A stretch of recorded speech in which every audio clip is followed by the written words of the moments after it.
What's up mga ka-squash bee?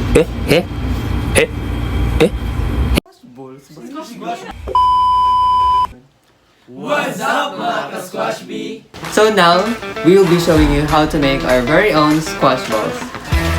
So of course, to start our squash balls, we need the ingredients, of course. So we will be showing you the ingredients.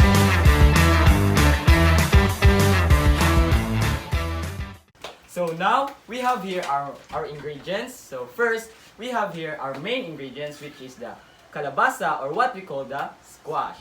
And oil, of course. And we have here our cowbell condensed. Yeah.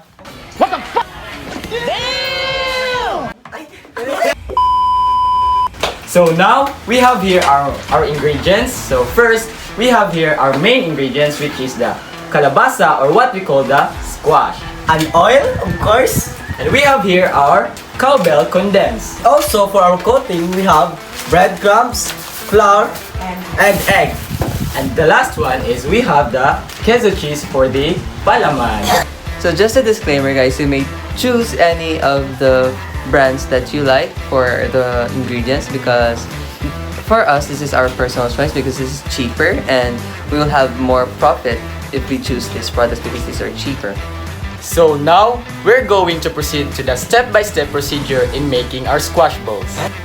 And of course, to ensure safety and cleanliness within our product, we will be using gloves, plastic gloves specifically, so that our hands will not be touching any of these ingredients. That will ensure cleanliness because our hands have many bacteria, of course. So now, we're going to proceed to the first step in making our squash balls. The first step is to peel the kalabasa or the squash, but before that, we have first to take out the seeds using a spoon.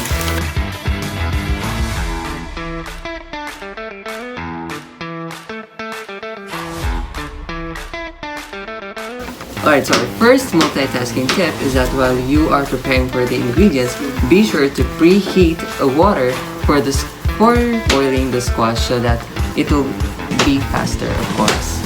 Tip number 2, thinly slice the squash so that it would be easy to cook and faster to boil.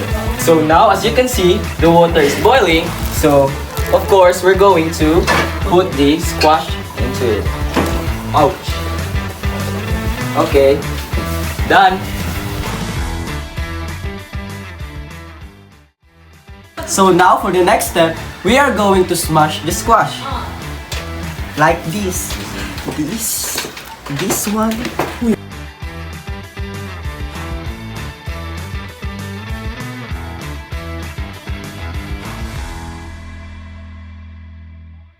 So tip number 3. So be sure that the squash is already warm before mixing the ingredients. And for the next step, let's put the flour to absorb the water from the squash and the condensed to sweeten the squash.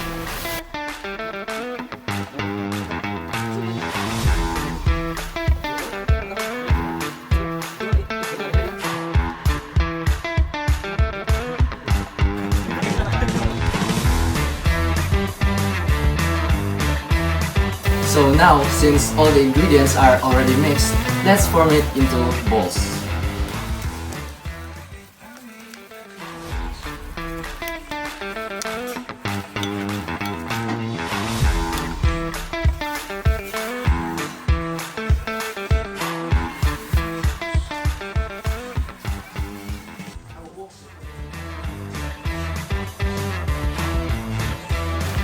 Alright, so another tip when you cook squash balls, be sure to preheat the oil so that it will be crispy on the outside and juicy on the inside. And then you should cook the squash balls over low heat. So now let's start cooking our squash balls.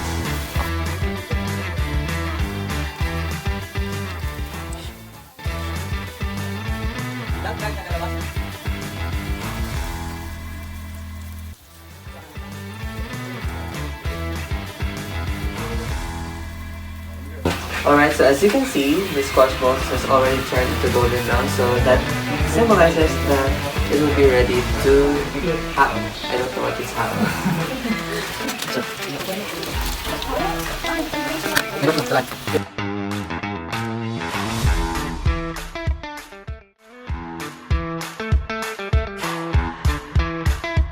this is our final product, our squash ball. So in about half a kilo of kalabasa, we made this much of a squash ball. So this is good for snacks and for business. So thank you so much for watching, and we hope that you've enjoyed our vlog. And that's it for how to make our very own squash balls. Thank you. Thank you for watching.